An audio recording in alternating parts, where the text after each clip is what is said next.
Michigan office right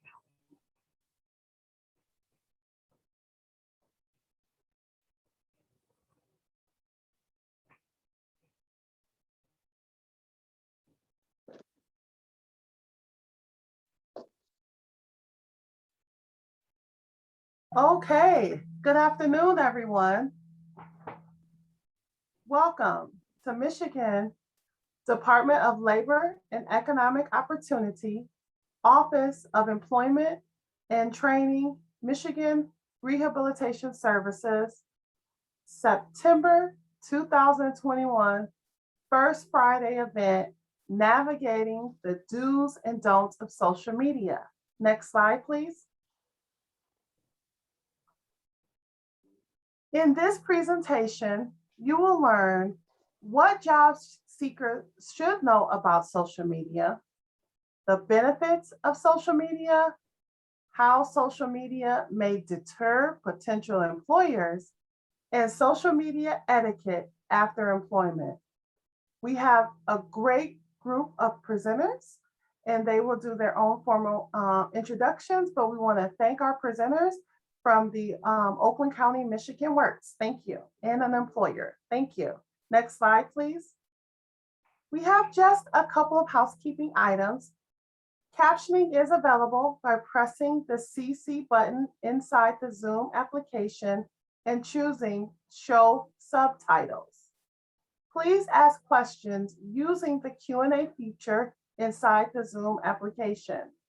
Questions will be addressed following each presentation section. And without further ado, I'll turn it over to Laura to do more formal introductions of our speakers. Thank you, Laura.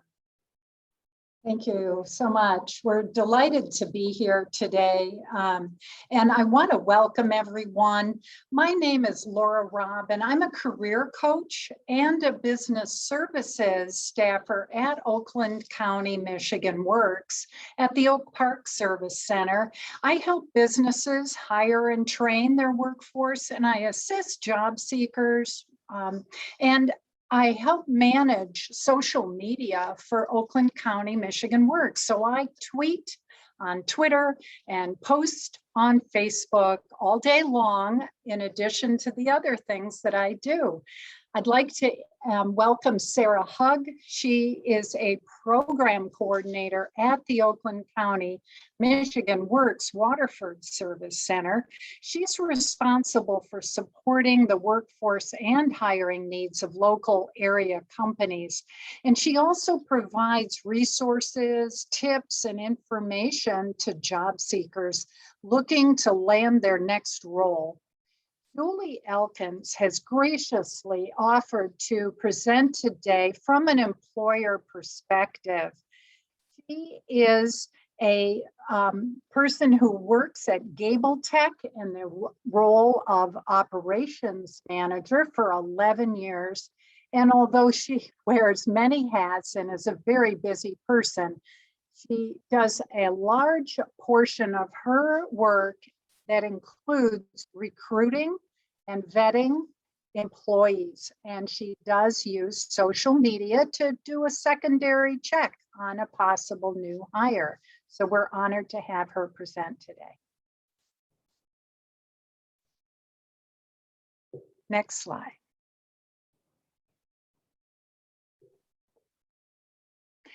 So we're going to talk about what do we mean by social media, your image and how you present yourself on social media.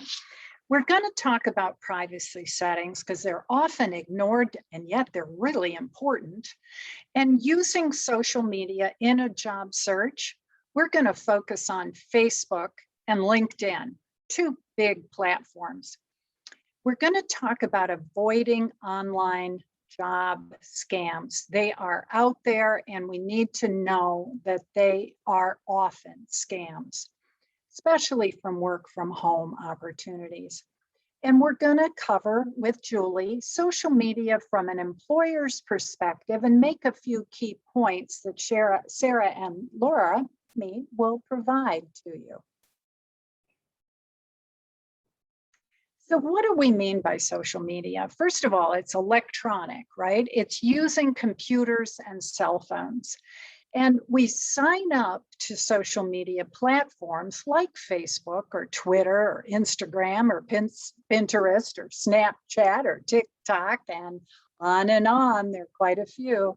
And then we take in information from these sites, and it could be CNN with an app on our phone, and we get updates about things we're interested in. And then on the other hand, we can share stories about our lives, that picnic, that family event. We can share our ideas. We can blog and write about things that we're knowledgeable about. And we can share photos and we can share videos. We can also, on Facebook and LinkedIn and other sites, join groups with others with whom we have shared interests. The social part of the social media is this back and forth of taking in content and putting out content of our own. It's the back and forth. So we asked, actually, Michigan Rehabilitation Services surveyed a few of you and asked, what forms of social media are you familiar with? And the majority had used Facebook, secondly, Instagram. And you can see the other numbers here going kind of down in terms of the amount of use. And the question, have you ever used social media to find a job? Putting it out there that you were looking, what your skills are, and does anyone have an idea for you, someone you could talk to, get advice from, follow up with? And 1/3 of the people who responded said yes, they had used social media in a job search. That's great. Good job. So how do employers use social media? Julie will talk about this more, but they do put out their job postings on job boards, of course, whether it's Indeed or ZipRecruiter and Career Builder and Pure Michigan Talent Connect. They're posting their jobs, but they also post them on their own social media channels like Facebook, LinkedIn, and Twitter. So when they are looking for candidates, they're putting out their jobs, but they're also looking in there and they're searching in LinkedIn and using keywords. Say they're looking for someone who's an administrative assistant or an engineer, they're going to use those words in the search function to try and pull up a search result that includes people with those skills. And then thirdly, what we're talking about today too, is they do use social media to see how does that person present themselves on these social media platforms? And is there anything that we're really not happy with in terms of how they presented themselves, or are we happy about how they presented themselves? So the positive side of all of that is 44% of employers have found content on a candidate's social media that caused them to be more interested in hiring them. What employers liked seeing was things about you that supported your professional qualifications, like things you've done, projects you've done, books you've read, or volunteer work, and photos, videos that presented you in a good light that could match with the company and how they like to present themselves. So lastly on that is great communication skills. How is your writing on social media? And is it well done? Is it well presented? Is it spelled correctly? And kind of attitude that comes through communication. What kind of attitude is coming through? So On the downside, 54% of employers have eliminated a candidate based on social media posts. And this would be things that just really seem out beyond normal or out beyond appropriate and or too much of something in the profile that we're putting out there. And so some things need to be personal, some things can be out on social media. So it's for fun, but it's also for professional because we are being looked at and we are putting ourselves out there. We suggest that you check what you put on social media and make sure as you look back at prior content you've put out, what we call posts, matches your values and who you are. Maybe it was who you were, but it's not who you are, and it doesn't fit with the job search today. So you might want to go back and change the way an employer could see those. And I'm going to give you a tip on that in just 1 second. You're going to check your photos, past, and then keep them reflecting you in the present, your image that you want to project as you job search. And then check your writing. How do you want to be perceived? Check spelling and grammar. And I have to tell you, I totally love Grammarly.com. It's free. You don't have to pay for premium. It checks my emails, it checks my social media, and it tells me when I need to add a word, take out a word, spell a word differently. Oh my goodness, it makes me look good out in the world. So you want to download that onto your cell phone and your computer. Then check about your friends and your connections. What are they sharing on theirs? And then if they tag you, which is when we use the @ symbol and someone's name, and it populates that person's, yours, social media account, if you have your settings open for someone to tag you, that crazy picture at that picnic could go on your social media. So you can turn that off so friends and connections can't do that, or you just know that it's a trusted source for pictures and videos. So it's been said that young people get jobs faster, and I hear that a lot in my work as a career advisor because they network and they use their social media accounts to network. So there's networking in the old-fashioned way, and there's networking on social media. And I would like to suggest that as an older worker myself, that one of the ways I'm keeping fresh is by learning these things. I'm the coordinator for social media in Oakland County, and I'm probably the oldest person employed in Oakland County, Michigan work system.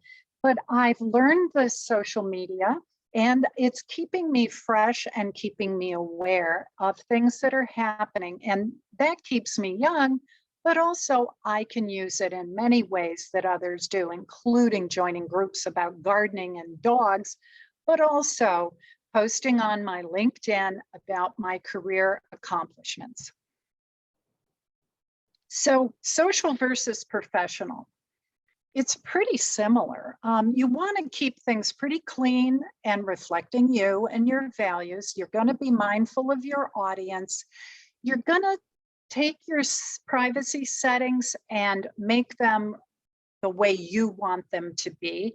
And that can be shut them down so that only on, for instance, on Facebook, only friends, people that you've chosen to connect with can see the posts. Now, when we talk about networking, I love this diagram because I have had so many job seekers tell a neighbor, someone they went to school with, family members, even former employers, HR department, somewhere where they used to work, telling connections through volunteer activities, church groups, other groups, that dog training group you're going to, that gardening group, job clubs. We used to work together. And then on social media, LinkedIn, Twitter, Facebook, Instagram, Pinterest, sharing that you have these skills and you're looking for a new opportunity. So you can network on your social accounts and you can network in the old-fashioned way. And I suggest making a list of everyone you can think of that you know and calling and connecting. So privacy settings, that's all about the choosing who you share content with. I would like to suggest to you that we are not going to be able to cover every little detail. Just go to that wheel in the social media account and familiarize yourself with all the different settings. So in Facebook, you can click your name in the upper right. And then you'll see to the right of edit profile, there's 3 dots. And when you click in there, you're going to see settings, including privacy. Now, the great thing about that privacy setting is you can make everything you ever did in the past on Facebook visible only to your direct connections, your friends. So it's no longer public. Like accidentally, I've posted things public, but I think later I want, well, I really like the idea of sharing things with my friends. So this is a setting you can change everything in the past with one click. Secondarily, profile and tagging is that when your friend puts the @ symbol with your name, you can change that for all future posts. Great thing. So, top tip, privacy settings, all past posts change like magic. That's a takeaway. I'd also like to suggest you can try Googling yourself. You can go into google.com, enter your name, enter a city or a job title in addition to that if you want to, but you can just enter your name to start with. My name comes up as a famous artist. That's not me. But your photos and your accounts may show up, and then you can actually see photographs and you can see if there's something you're not happy with and make sure that you've changed your settings appropriately. There's a thing called incognito. If I do this search on my computer, it pulls up my Facebook, my LinkedIn, and it puts it right at the top of the search field. So that's not really reflective of what the employer would find if they Google searched me. So you'd have to do this incognito so it doesn't pull up your accounts. And that's Control key plus Shift key plus the N key. So consider doing that too. So if you're like me, what the heck is a hashtag?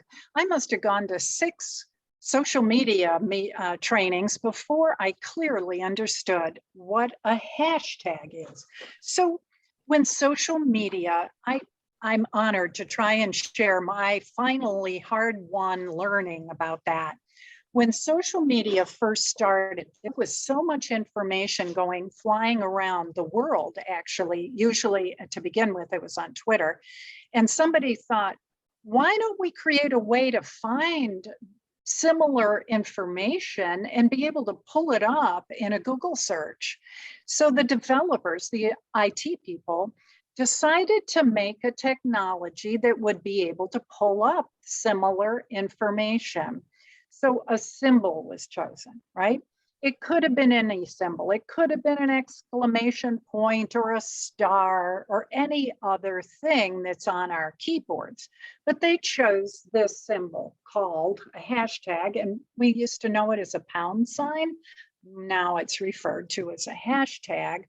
So if an employer is hiring for a job to help get that job posting out to a bigger group of people, they could, in the text portion, not the image, it could be sitting there in the image, but that doesn't pull a search.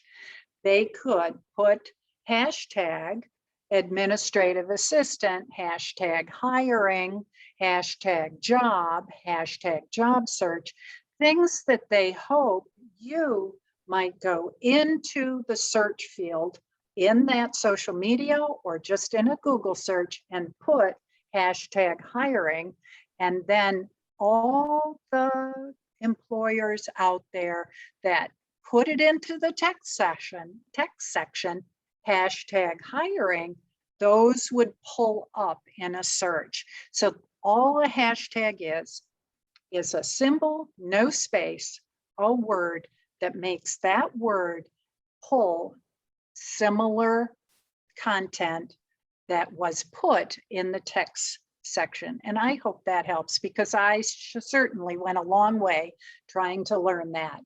Here is some of the hashtags that we see and we use. So when we're posting jobs, this is what we do. Okay, take a look, pop them into a job search and try them out yourself.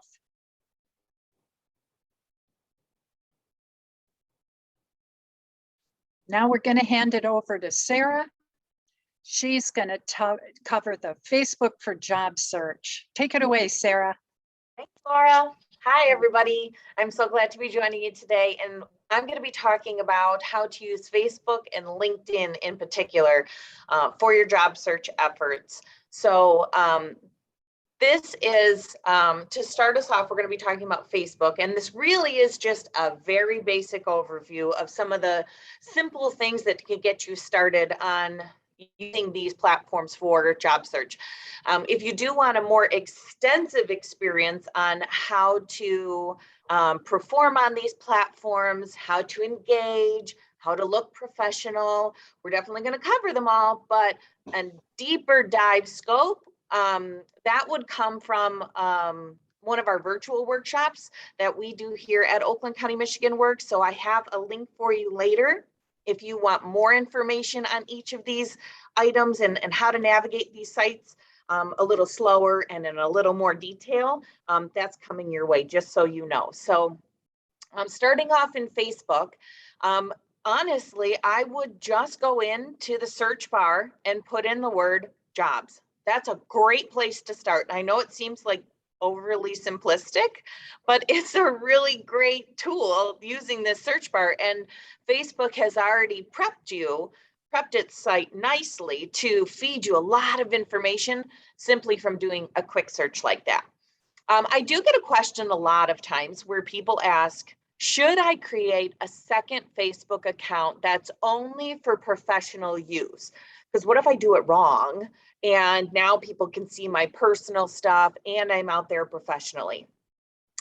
It's a nice thought, but Facebook is a little persnickety in a way.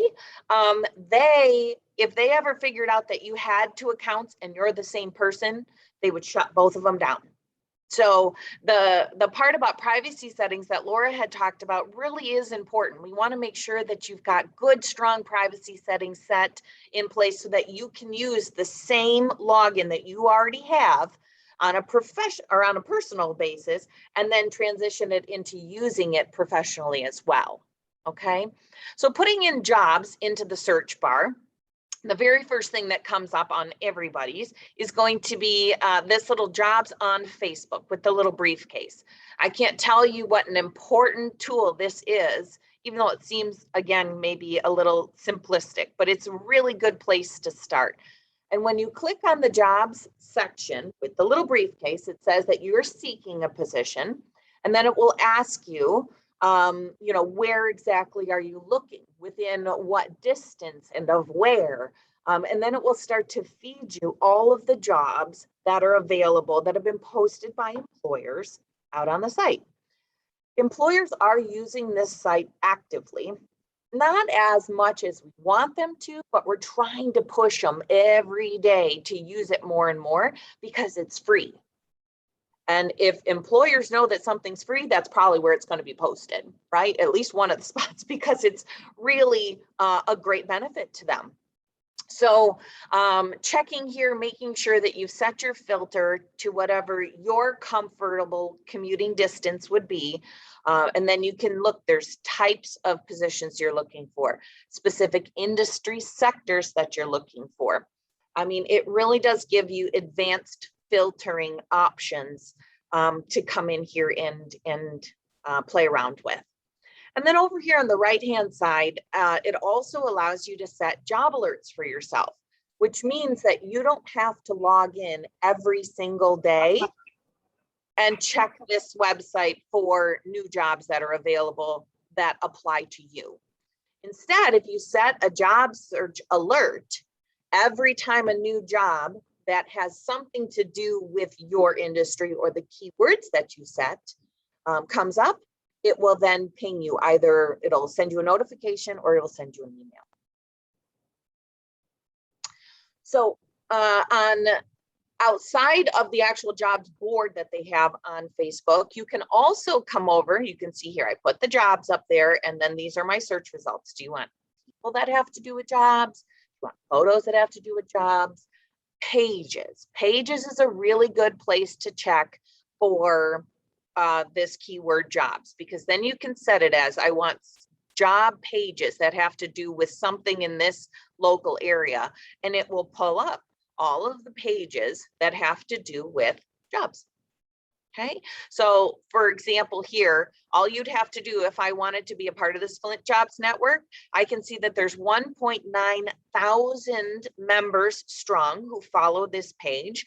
So that already tells me it's probably a pretty healthy page, even without clicking on it. I could click on it and review it first, or if I just want to try it out, all I have to do is click right here on that little plus symbol, and I'm now following that page.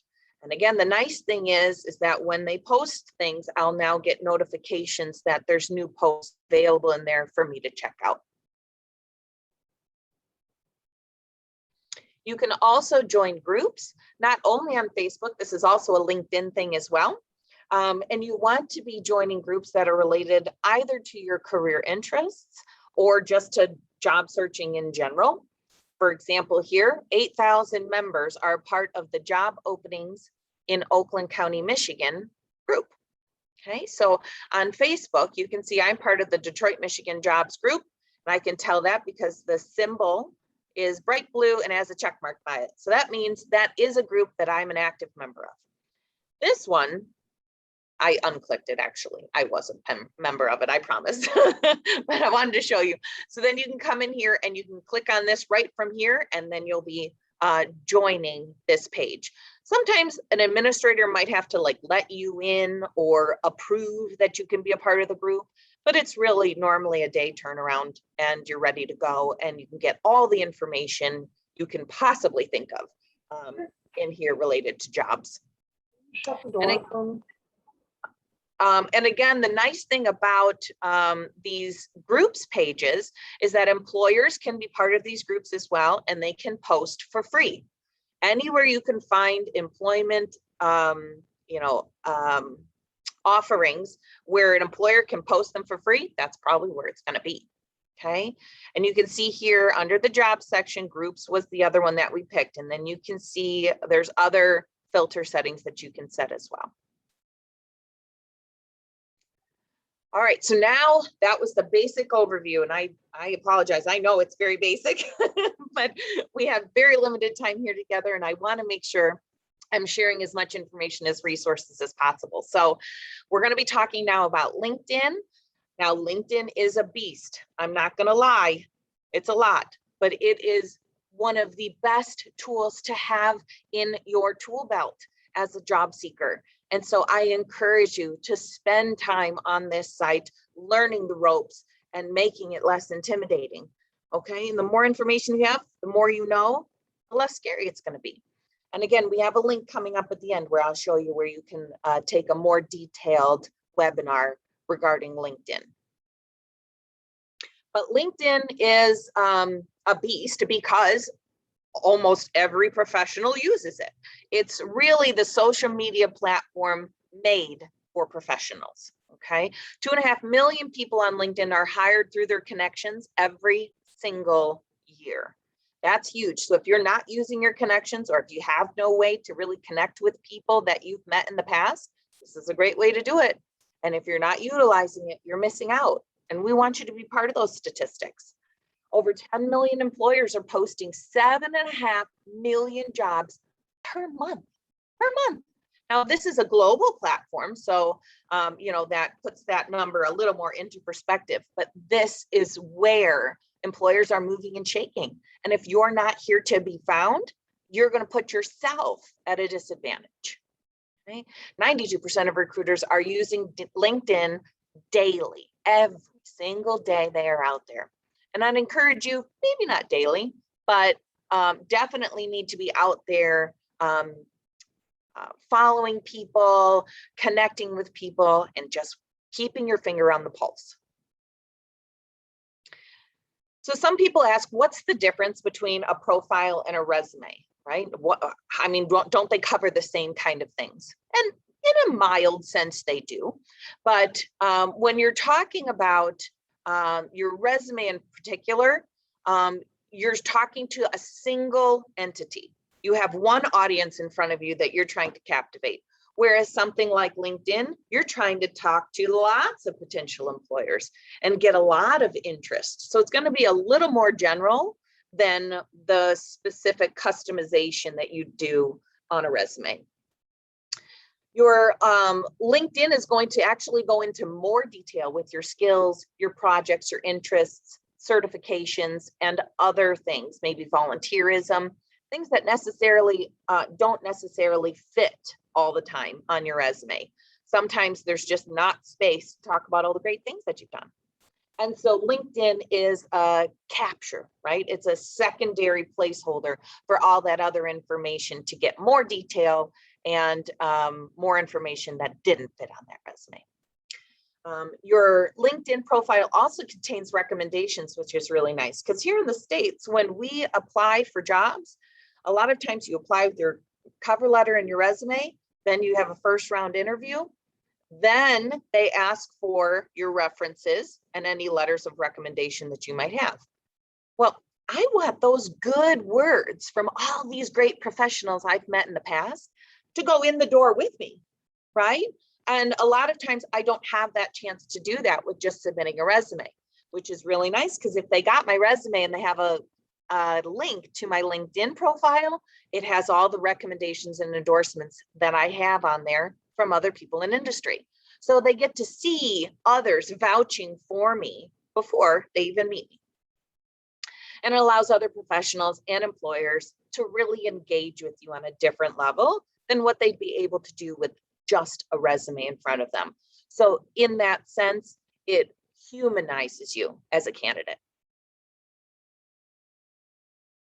The LinkedIn job board, again, there's lots of bells and whistles to LinkedIn, but we are very strapped for time. So we're going straight to the job board. In the job board, you can save your jobs, set job alerts. You can suggest jobs, have the system suggest jobs to you based on your profile. So the stronger your profile is and the more optimized it is, the better and smarter the system's going to get at referring jobs to you. Okay, so optimization of that profile is critical in order to make this jobs tab work like it's supposed to. So you can see it says suggested. These are suggested based on my profile. And these are the jobs that come up, and I can see what they're, who's hiring, what the job title is. If you ever see here, this easy apply, these are really special positions. Because an easy apply option means I can click here and within less than a minute, I can submit my resume, my information, and a PDF of my LinkedIn profile gets submitted in one big package over to the employer. So it's a really cool way to introduce yourself, again, in this more humanized way, because that profile goes along with it. And it's showing that you know how to use technology. You're actively using these platforms because you're applying with them. And then over here on the left-hand side is just other things that this system tries to help you with. You've got your saved jobs. You can set job alerts. You can use a salary finder if you need to look at other wages, make sure you're getting a valued compensation. The skills assessment you can take. It's even got an interview prepper and a resume builder. So do make sure you are out here using all of these free tidbits that are available to you. And then you can also follow companies as well. So up in the upper left-hand corner, I have put in the word Gable Tech. Julie. So I stuck it in there to see, I want to work for Gable Tech. I have heard amazing things about their company and about their HR person. And I want to make sure that I'm following that company so I can see what's trending with them. I can see what they're posting. And all I'd have to do then is click this follow button here. Everything that Gable Tech posts on their company page will then also show up in my news. Right? And I can also view the jobs right here as well that they have posted and see who also has a profile on their site that I want to be connected to. Julie, I expect that pending to turn to connected by the end of today. Nice. Thanks for putting me on the spot there, Sarah. You're so welcome. And then the system also tries to help you over here where you can see people also viewed. So the system understands what type of industry Gable Tech moves in. And then it says, based on people looking up Gable Techs and robotics companies, they've also looked up these companies. So sister companies, competitor companies, all will post here or will show here. And then you can follow those companies as well, just to be more broad in who you're watching over the scope of your industry. And again, I know that was all very quick. So feel free to reach out if you have any questions. Feel free to come to our LinkedIn virtual workshops.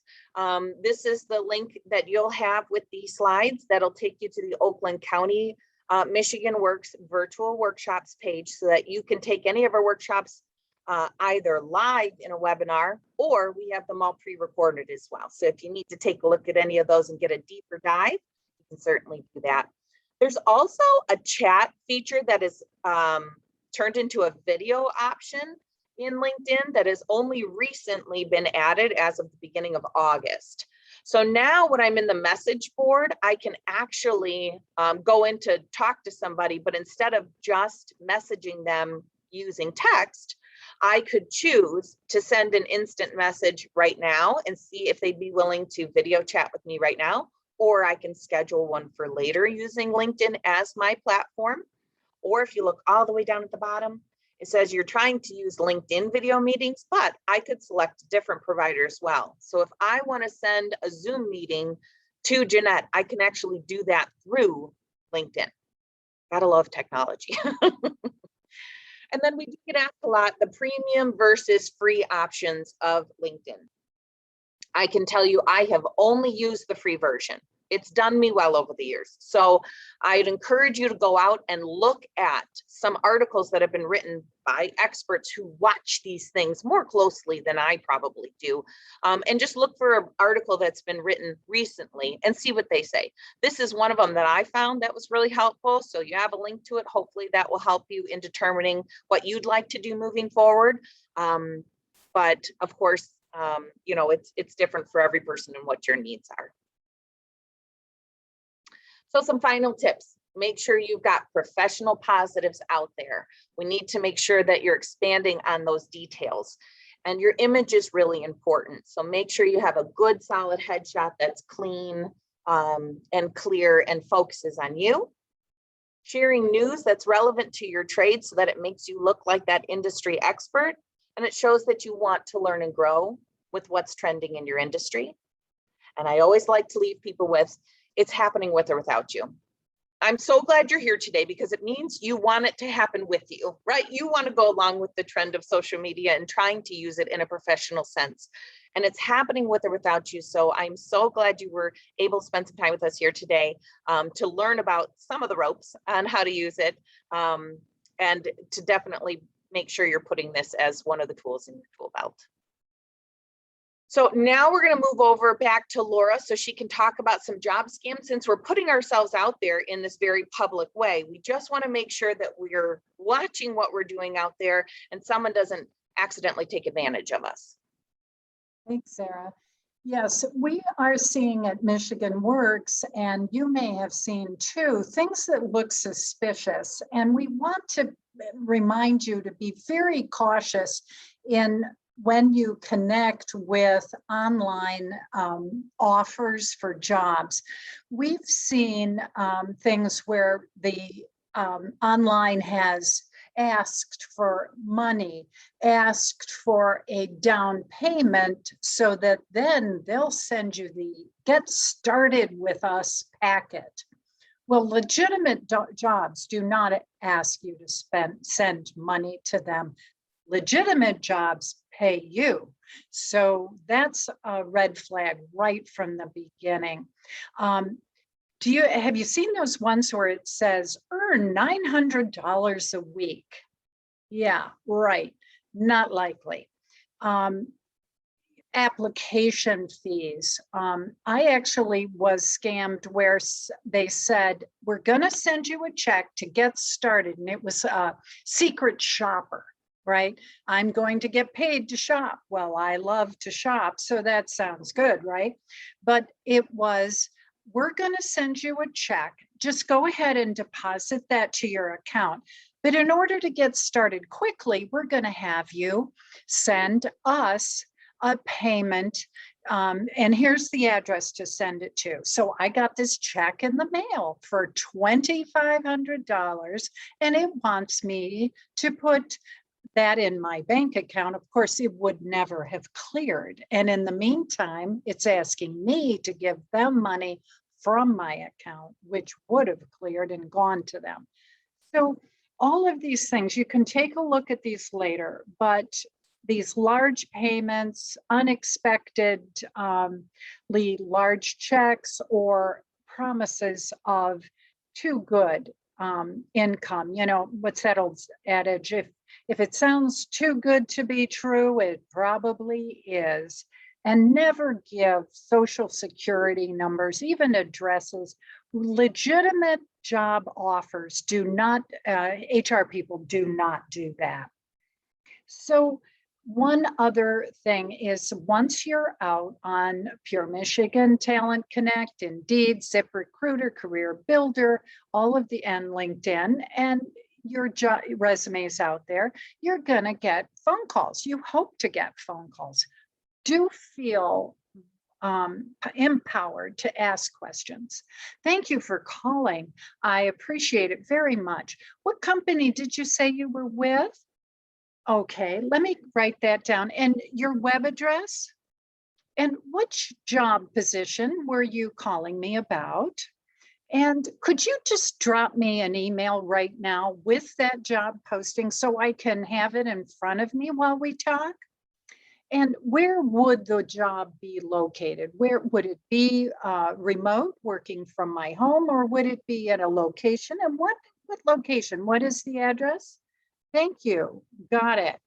So these things are important, because we hear of so many people that are saying, yes, you wanted a job as an office manager, we have a job for you. And when they got to the interview, because they did not ask a lot of questions, there was a whole room full of people that were being pitched to be a financial person or to be a salesperson.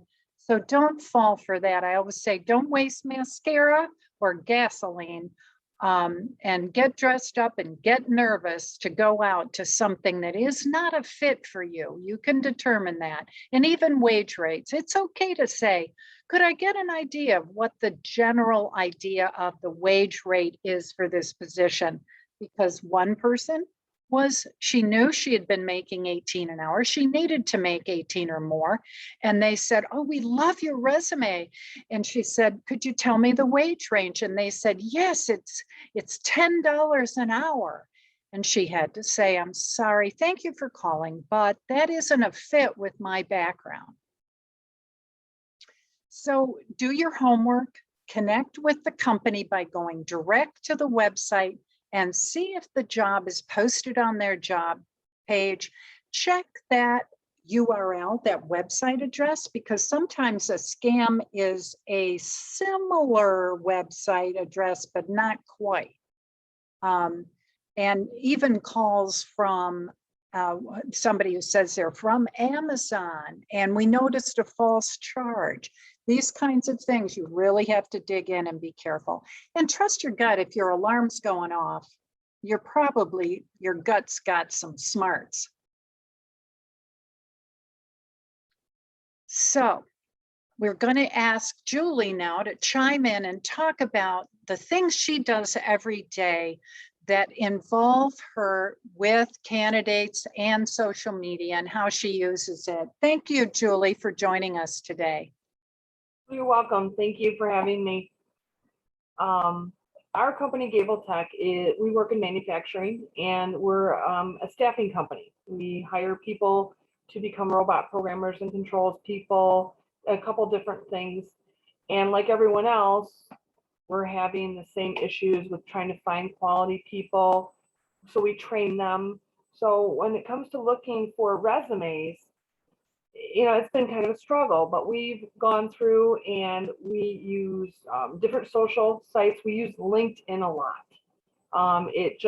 Like they said earlier, I believe it was Sarah, it's where business people go. So we find people that are within the industry, maybe looking for a job, or, we reach out to them. Do they know anybody? We also find a lot of our people by word of mouth because of the people we're looking at on social media. We use resume sites too. We currently use Indeed. We use, what's the other one? We use Indeed. We use, God, what is the other one? There's one other one we use. I apologize. But we really also use the Michigan Talent Bank. That's been a really successful one. You can put different levels on there on all of these. So when we are looking for people, we are also trying to keep them in different pockets. So we can have like robot 1 or robot 2 or whatever. And we look at the resumes, we go through them, and then we decide who we're going to call based on what they have on their resumes, obviously. But we also do things with Facebook, and Facebook is really the one we use. And we look at their timeline, we go through, we kind of want to get an idea of who they are. I love to see things like, if they have a family, because what we do, there's a lot of work, there's a lot of hours, there's Saturdays, there's Sundays. So we want to be able, when we're interviewing those people, to kind of also tell them that type of thing. So that way they can make a choice based on all of the facts. We look at their photos. We want to make sure that there's, that there's not a bunch of stuff on there. We want them to represent our company because they're representing our company and our customers' company. So certain things we don't want to see. Affiliations and groups, another great thing. I love people who are like in the robot, like they were a teenager in high school and they were in their robotics program, because those programs are tough. They have to create things. They have to start from scratch. They have to do teamwork to get the projects done. So we really look for a lot of that kind of stuff. Other type of groups, volunteer groups. I personally do a lot of volunteering. I think it's great. But when I see other people doing it, that also gives me, an idea of, okay, are they going to be able to work on weekends, depending on what group they're in? Are they going to be able to, are they going to be able to fit things in? And we're also honest with them because a lot of our people travel. So I use Facebook to not only find people based on what's on their Facebook, but also so when we're interviewing them, we can really make that individual experience individual for them and based on their profiles.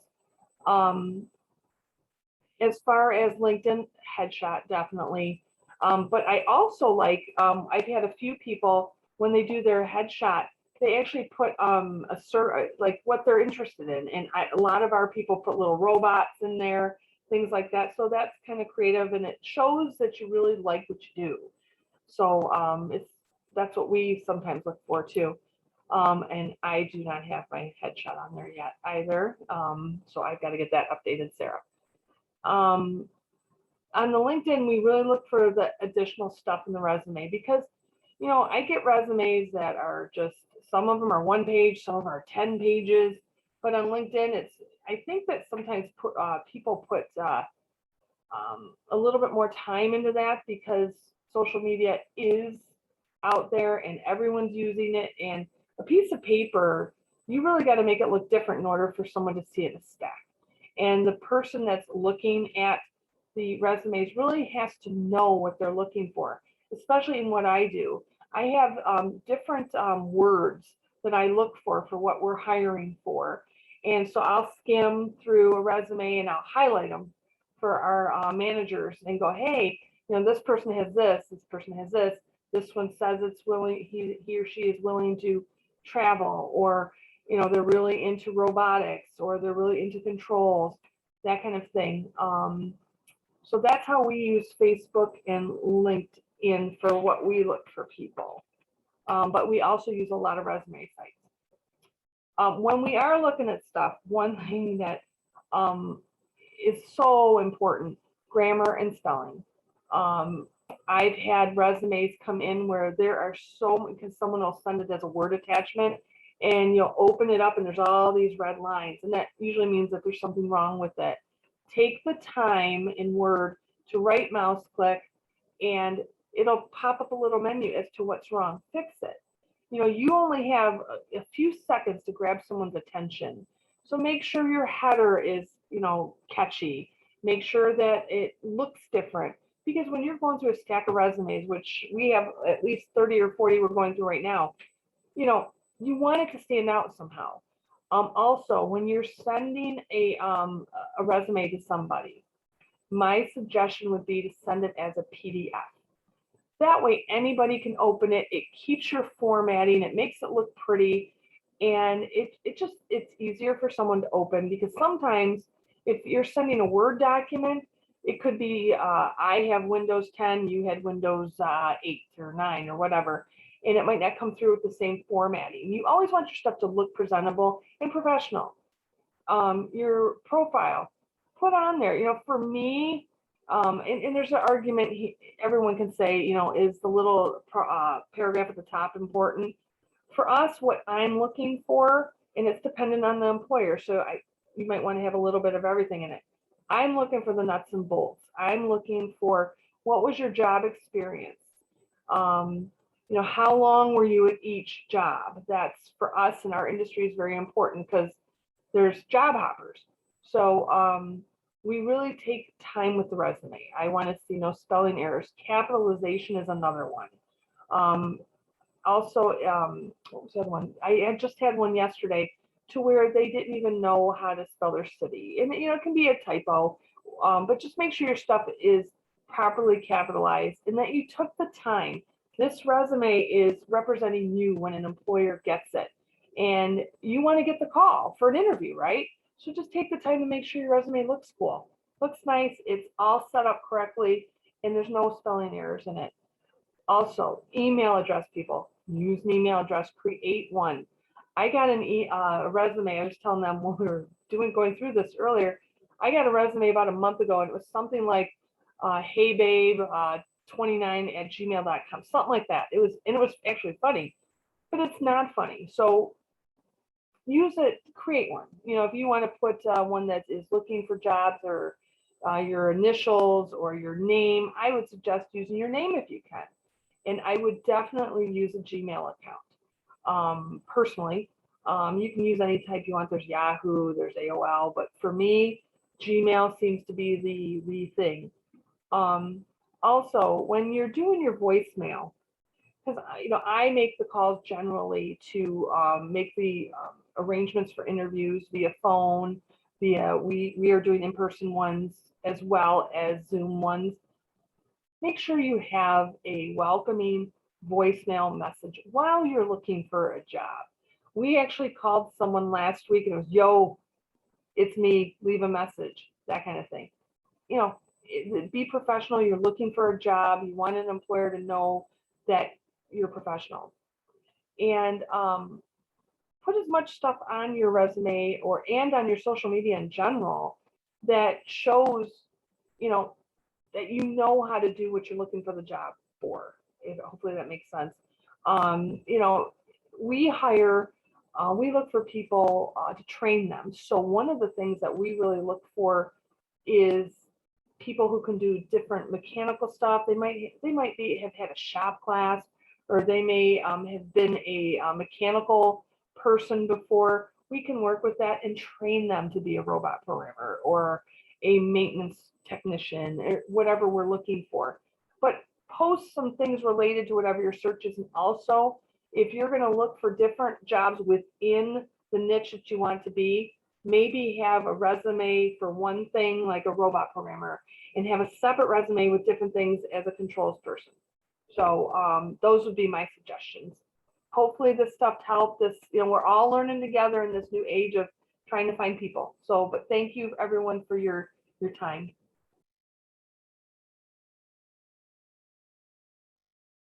Thank you, Laura, Sarah, and our employer, Julie, for sharing that valuable information with us.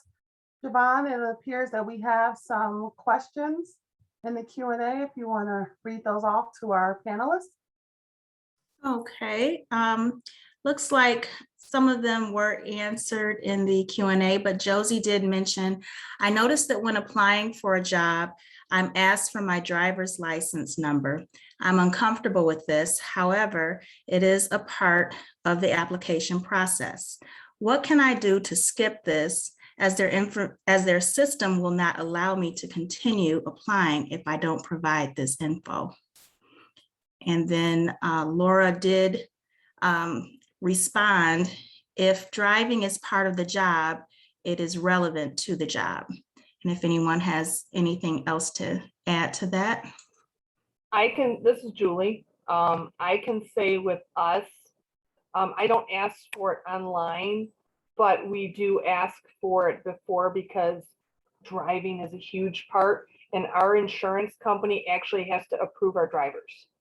So that could be, I don't know what you're looking for a job for, but we definitely have to do that with each person. You Thank can you. also try to contact the company and speak with an HR representative. You can do put H and then all the 9 zeros and see if that works to at least get you through the fact that it's a requirement of the online application component. You could also try and message someone on LinkedIn if you knew who had posted the job, or you could see who works in their HR and you could try and talk to them that way.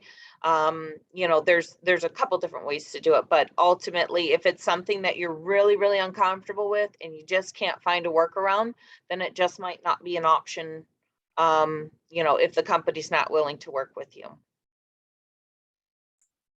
Thank you. And the other one was from Irfan. He just said ZipRecruiter, and then Laura replied with a link to virtual career workshops and training opportunities. Thank you. Thank you. And again, thank you. And Sarah, if you go on to the last slide. Here is information about all of our Michigan Works that was just on that slide. And last but not least, thank you for attending.